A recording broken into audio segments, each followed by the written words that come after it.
Disagreement is not oppression. Argument is not assault. Words, even provocative or repugnant ones, are not violence. The answer to speech we do not like is more speech. If two people are in disagreement about something important, they may disagree as amicably as they like if it is just a matter of getting to the truth or the most amiable option. But if one party finds their whole purpose in life to reside in some aspect of that disagreement, then the chances of amicability fade fast and the likelihood of reaching any truth recedes. You are only a member of a recognized minority group so long as you accept the specific grievances, political grievances, and resulting electoral platforms that other people have worked out for you. Step outside of these lines. You are not a person with the same characteristics you had before, but who happens to think differently from some prescribed norm. You have the characteristics taken away from you. To immerse oneself in popular culture for any length of time is to wallow in almost unbearable shallowness. T.S. Eliot memorably described it, an effort at dreaming of systems so perfect that no one will need to be good. A society that says we are defined exclusively by the bar and the nightclub, by self-indulgence and our sense of entitlement, cannot be said to have deep roots or much likelihood of survival. But a society which holds that our culture consists of the cathedral, the playhouse, and the playing field, the shopping mall, and Shakespeare has a chance. Having to sort of pretend, collectively, that is in fact true. Any parent may notice the differences between their sons and daughters, but their culture tells them that there are none, or that those that are there are purely performative issues. Prose this bad can only occur when the author is trying to hide something. A theoretical physicist like Sheldon Lee Glashow cannot afford to write in the unreadable prose of the social sciences. He needs to communicate exceptionally complex truths in as simple and clear a language as possible. To immerse oneself in popular culture for any length of time is to wallow in almost unbearable shallowness. The dreams of communism and socialism were the sincerest attempts of the day to come up with and put into practice a theory of everything. The endless writings and pamphlets and evangelism in every country of Europe were one more attempt to dream a meaningful dream, capable of solving everything and addressing the problems of everyone. It was, as T.S. Eliot memorably described it, an effort at dreaming of systems so perfect that no one will need to be good. A succession of philosophers and historians spent their time studiously attempting to say nothing as successfully as possible. The less that was successfully said, the greater the relief and the acclaim. No attempt to address any idea, history, or fact was able to pass without first being put through the pit stop of the modern academy. No generality could be attempted, and no specific could be uttered.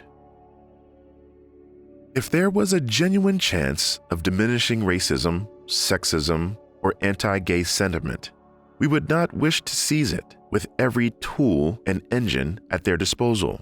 The one overwhelming problem with this attitude is that it sacrifices truth in the pursuit of a political goal.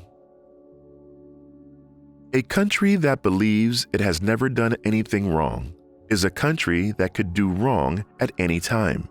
But a country that believes it has only done wrong or done such unalleviated amount of wrong in the past is likely to become a country that is inclined to doubt its ability to ever do any good in its future. The Bible had at best become like the work of Ovid or Homer, containing great truth, but not itself true.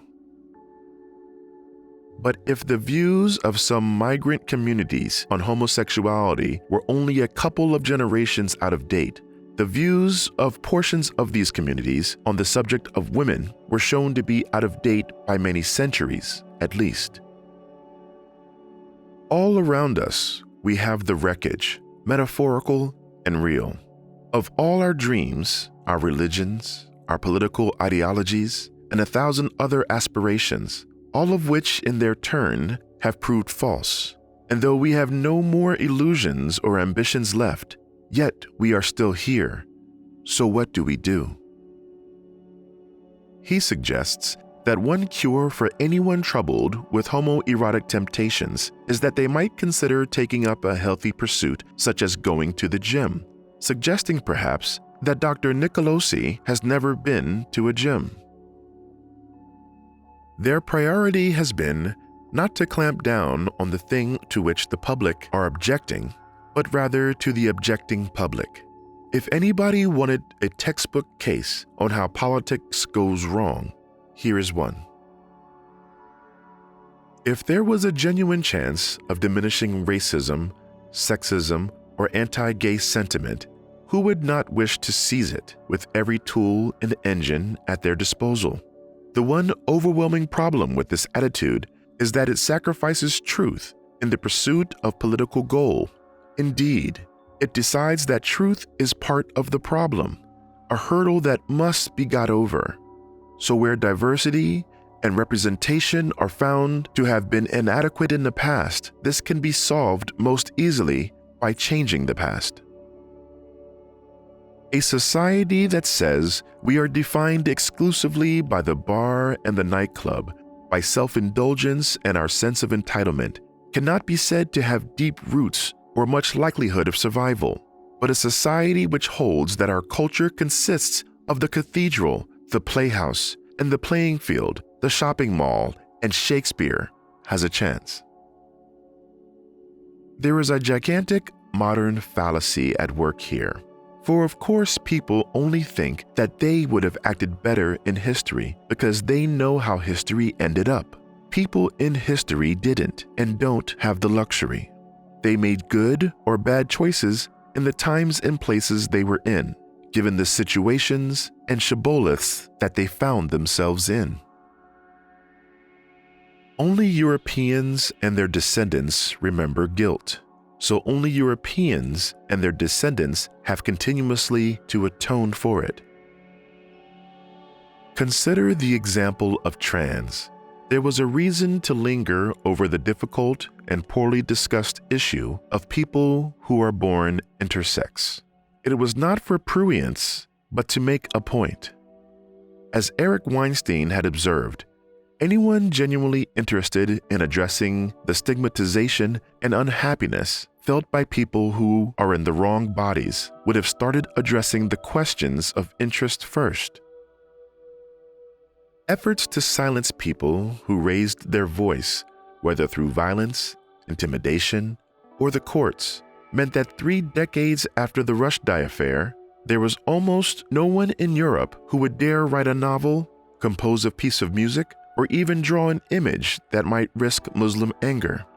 Indeed, they ran in the other direction. Politicians and almost everybody else went out of their way to show how much they admired Islam. When it comes to anti-fascism, in most of Western Europe, there would appear for now to be a supply and demand problem. The demand for fascists vastly outstrips the actual supply. If the burden of working for little reward in an isolating society, stripped of any overriding purpose, can be recognized to have an effect on individuals, how could it not also be said to have an effect on society as a whole? Or to put it the other way around, if enough people in a society are suffering from a form of exhaustion, might it not be that the society they are living in has become exhausted? Those who believe Europe is for the world have never explained why this process should be one way. Why Europeans going anywhere else in the world is colonialism, whereas the rest of the world coming to Europe is just and fair. Algerian President Houari Boumediene, who in 1974 told the General Assembly of the United Nations, "One day, millions of men will leave the southern hemisphere of this planet to burst into the northern one, but not as friends, because they will burst in to conquer, and they will conquer by populating it with their children. Victory will come to us from the wombs of our women." For the Church of Sweden, the Church of England, the German Lutheran Church, and many other branches of European Christianity, the message of religion has become a form of left-wing politics, diversity action, and social welfare projects. For present-day politics, there are only political points to be made from such statements, and the larger the sin, the larger the outrage, the larger the apology, and the larger the potential political gain for sorrow expressed. Through such statements, political leaders can gain the benefits of magnanimity without the stain of involvement. The person making the apology had done nothing wrong, and all the people who could have received the apology are dead. If it is assumed that the primary purpose in life is to make as much money as possible, then it is indeed possible that having a child will constitute a penalty for a woman and thereby prevent her from having a larger sum of money in her bank account when she dies. On the other hand, if she chooses to pay the penalty, she might be fortunate enough to engage in the most important and fulfilling role that a human being can have. A fanatic commits to an ideal to whatever end. A fanatic throws everything aside to pursue their idea. Take something which it would be good to be committed to, like basic human rights. You might campaign for such a thing. You might spend every day of your life pursuing such a thing. But once you become fanatical about it, anything can happen. There are nutters across every political and religious spectrum. It goes without saying. Londoners say, "We are so proud of our diversity and tolerance." But what if that diversity ends up making us intolerant? Fanatics end by subverting their own argument. For instance, animal rights activists have some point, and many people feel sympathy with them. But animal rights fanatics do not have a point. They are the sort of people who threaten human beings in their effort to defend animals. A good cause need not be tarnished by its most fanatical expressions, but it is rarely helped by them. I speak at various events, including student societies, several times a week. Audiences I speak to are often openly hostile, and I know my arguments might fall on deaf ears with 99% of the audience. Immigration is the major issue everywhere, and even the countries where it isn't the number one issue, it ends up becoming one.